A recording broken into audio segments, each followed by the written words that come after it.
दोस्तों ये इसका मैंने डायग्राम बनाया। ये हमारा ट्रांसफार्मर है और ये हमारा आउटपुट 220 वोल्ट, और यहाँ से हमने इसको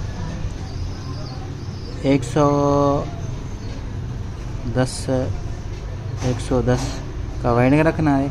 तो 180 से लेकर 110 तक ये जो हमारा है ना, यहाँ से हमने वाइंडिंग रख के काम कर दिया। यहाँ से हमने 2 IGBT रखा, और जैसे कि आप देख रहे हो कि ये ट्रांसफार्मर के अंदर वाइंडिंग से जो तार निकल के आ रहा है, ये हमारे IGBT की कलेक्टर पिन पे है, और ये भी कलेक्टर पिन है। ये हमारा इमीटर है, अर्थ है, और ये हमारा अर्थ है। यहाँ से हम अर्थ देंगे, और यहाँ से हम अर्थ जितना हमें एम्पेयर लोड चाहिए उतने हिसाब से हम अर्थ की मजबूत तार लगाएंगे यहाँ पे। और ये कनेक्शन भी यहाँ से कनेक्ट है, और ये जो आप देख रहे हो इस तरह से आप कनेक्शन करें। और यहाँ से हमने TLP 250 की TLP हमने रख दिया। ये कैपेसिटर है, यहाँ से हमने 15 वोल्ट हमें करंट देना है। यहाँ से हमने 10 ओम्स की रेजिस्टर रखना है, और आगे हमें एक रेक्टिफायर रखना है। और उसके बाद हम यहाँ पर ये जो है ना करंट देंगे, या 8 नंबर पिन पे, और इसकी 8 नंबर पिन पे हम करंट देंगे, यानी यहाँ से करंट क्रॉस कराएंगे। और यहाँ से हमने एक कैपेसिटर लगा दिया, और यहाँ से हमने एक PF लगा दिया। दोनों की पिनें आपस में जोड़कर नीचे हमने यहाँ गर्म के साथ लगा दिया। इस तरह से हमने इसको भी इसी तरह से, तो ये कनेक्शन जा रहा है यहाँ से हमने इसको लगा दिया। और ये जो हमारे 2 नंबर पिन है, ये हमारे बेसिंग वोल्टेज के लिए है। ये देखो ना, बेसिंग वोल्टेज के लिए यहाँ से हम रेजिस्टेंस लेंगे 270 ओम्स, और यहाँ से भी हम रेजिस्टेंस देंगे 270 ओम्स। तो इसको ड्राइविंग के लिए हम कोई भी सर्किट रख सकते हैं। जैसे हमारे आम UPS की जो सर्किट था, तो 105 कोई भी हम UPS चलाने के लिए हम सर्किट यूज़ करते हैं, वो सर्किट हम इसकी ड्राइविंग के लिए रख सकते हैं, कोई भी सर्किट, ठीक है ना। अगर ड्राइविंग के लिए सर्किट रखेंगे, याद रखना ये जो वाले अर्थ है ना, ये अर्थ, इस अर्थ से हम उस सर्किट के अर्थ और वो हम आपस में मिलाएंगे, तो तब हमारा चलेगा। तो इसका डायग्राम है ये मुकम्मल इसका डायग्राम है, ये देख रहे हो आप।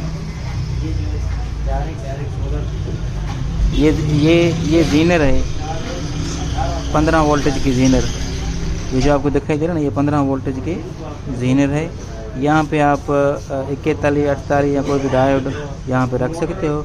यहाँ पे हमने रेजिस्टेंस लगा दिया, ये देख रहे हो आप, हर चीज़ लिखा हुआ है, ये आप देख रहे हो। इस तरह से डायग्राम बनाएं तो इंशाल्लाह कोई भी आप वोल्टेज के हिसाब से डायग्राम बना सकते, किसी भी वोल्टेज को आप सोलर से चला सकते हो। दोस्तों ये है हमारे पास गोल कोर यानी राउंड कोर। तो ये आयरन की है, लोहे की बना हुआ है। तो आप कोई भी ट्रांसफार्मर यूज़ कर सकते हो गोल, अगर आप, क्योंकि गोल ट्रांसफार्मर में वज़न कम होता है, तो इसलिए तार जो गेज है हमारा वो मोटा से मोटा लगता है। जैसे हम अगर दूसरा ट्रांसफार्मर बनाएंगे, जैसे E-टैप हुआ, U-टैप हुआ, उसमें E-टैप, U-टैप, उसमें वज़न ज़्यादा हो जाता है। अगर हम गेज मोटा डालें तो वो हमें ट्रांसफार्मर बड़ा करना पड़ता है। तो इसमें यही ट्रांसफार्मर हमारा काम आता है, गोल कोर, तो इसलिए हम इसको इस्तेमाल कर रहे हैं। तो इसके ऊपर हमने ये टैप लगा दिया, अभी टैप ताकि हमारे तारें शॉर्ट ना हो जाए। दोस्तों तार को लपेटने के लिए इस तरह का एक फ्रेम बनाएं, 10 नंबर तार से एक फ्रेम बनाएं, और सिल्वर वो भी ठीक है, कॉपर वो भी ठीक है फ्रेम के लिए, और वो चलेगा। तो उसके अंदर फिर आप इस तरह से तार लपेट लें तो वाइंडिंग करने में आसानी हो जाएगा। जैसे हम आपको दिखाई दे रहा है, अभी ये हम वाइंडिंग कर रहे हैं, लेकिन आप इसमें दो आदमी का मदद लें, क्योंकि मिशन होता है हाथ से, तो इसलिए 2 आदमी का मदद लेंगे तो वाइंडिंग अच्छी हो जाएगा। तो अगर आप इसको,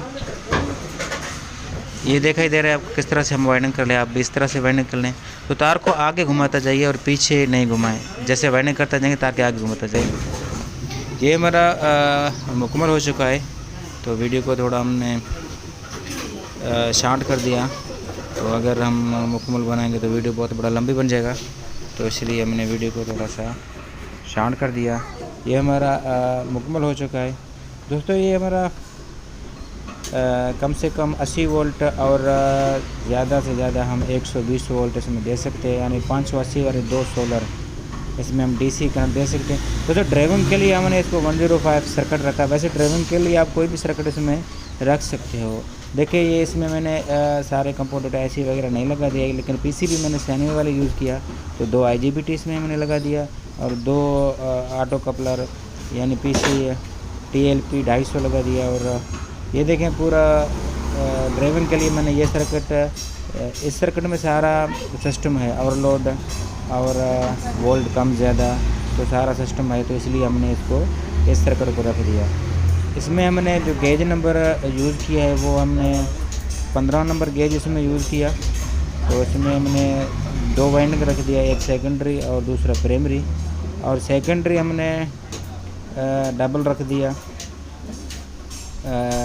100 वोल्टेज पे हमने रख दिया। और ये देखें हमने इसको यहाँ पर टेस्ट किया और सही चल रहा है। अभी हम इसको बॉडी में फ़िट करेंगे और बॉडी में फ़िट करके हम इसको फिर और भी मज़ीद टेस्ट करेंगे।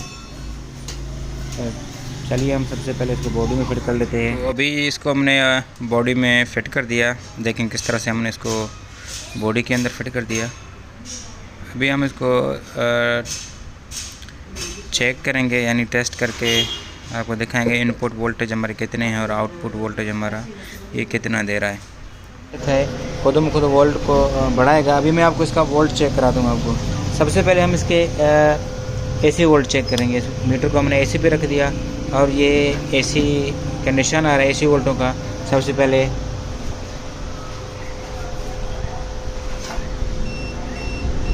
ये AC वोल्ट हमारे 248-47 दे रहा है। ये पेवर वोल्टेज हमारे AC के आ रहे हैं।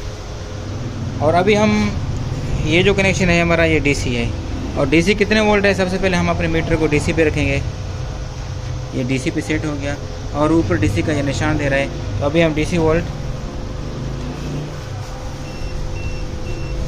वोल्ट हमारे 101 आ रहा है। अभी मैं जो DC वोल्ट है वो मैं कम कर देता हूँ। तो देखो ये 90, 80 और 70। तो जैसे हमारा DC वोल्ट कम हो जाएंगे, ये ऑटोमेटिक है, जैसे आउटपुट वोल्टेज बढ़ाता जाएगा अपना वोल्ट 220, 230 पूरा कर देगा। जैसे हमारा वोल्टेज बढ़ेंगे तो हमारा वोल्टेज फिर भी हमारे जो आउटपुट वोल्टेज है वो पूरा होगा। जिस तरह से सूरज सुबह निकलता है तो कम होता है और फिर ज़्यादा तेज़ होता है, फिर शाम को और भी कम होता है। तो ये ऑटोमेटिक है।